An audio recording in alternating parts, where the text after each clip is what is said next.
This is my latest auction purchase. This is an international LA engine.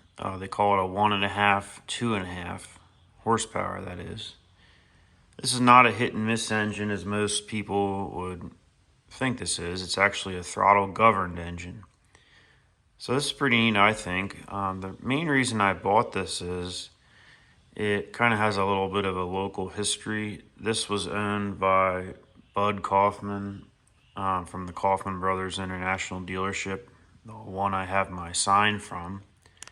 So I thought this would be kind of a neat piece to add to my collection. When I bought it, it was supposedly running. I didn't hear it run. I now have it running, obviously, as you've seen in the previous clip. But it does need a little TLC. One of the main issues I noticed right off the bat is the fuel tank was in pretty bad condition.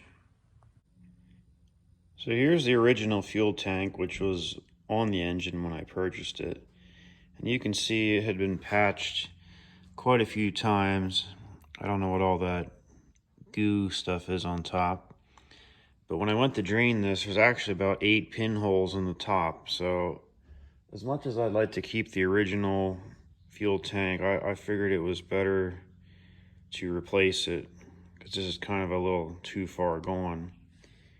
And one of the issues I also had, this here was the little fuel inlet, and you can see it was basically clogged.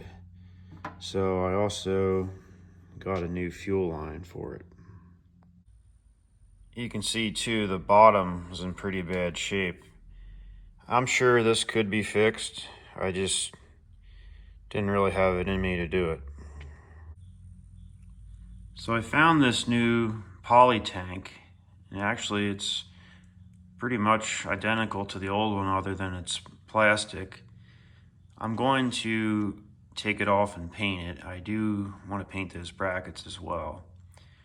But I figured for now I wanted to get it up and running again, just see how the fuel line helped out the situation. So I do have a new fuel line. I've taken that whole mixing valve assembly apart and cleaned it. It was all full of varnish and nasty stuff. And that really did help the situation out. You're only supposed to open this little needle valve, I think 1 or 2 turns per the manual. I don't remember offhand. But before, I'd have to open that like 4 or 5 turns to get it to run, and then it was kind of very inconsistent in how it would run. I don't have it quite perfected yet, but that definitely helped with changing the fuel line. Now this old wagon here, I didn't really have a use for it, so I kind of just permanently mounted it to this wagon, and that really kind of helps with moving it around. I think it weighs 175 pounds, so it's not, really a one-man job to move it. So I think this wagon will help keep it mobile. So here's the serial number tag. If you can read that, it says LA697. Well, from the research I've done, that makes this a 1934, which would have been the first year they made this engine.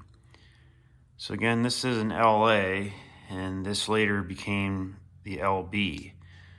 One of the main differences between these is in the way the rocker arms get oiled. So let me take this cover off and we'll take a look.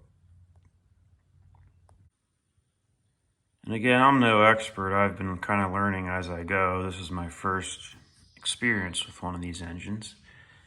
But from my understanding, this LA engine would have the little oiler there, and an LB would be, I guess, oiled on its own.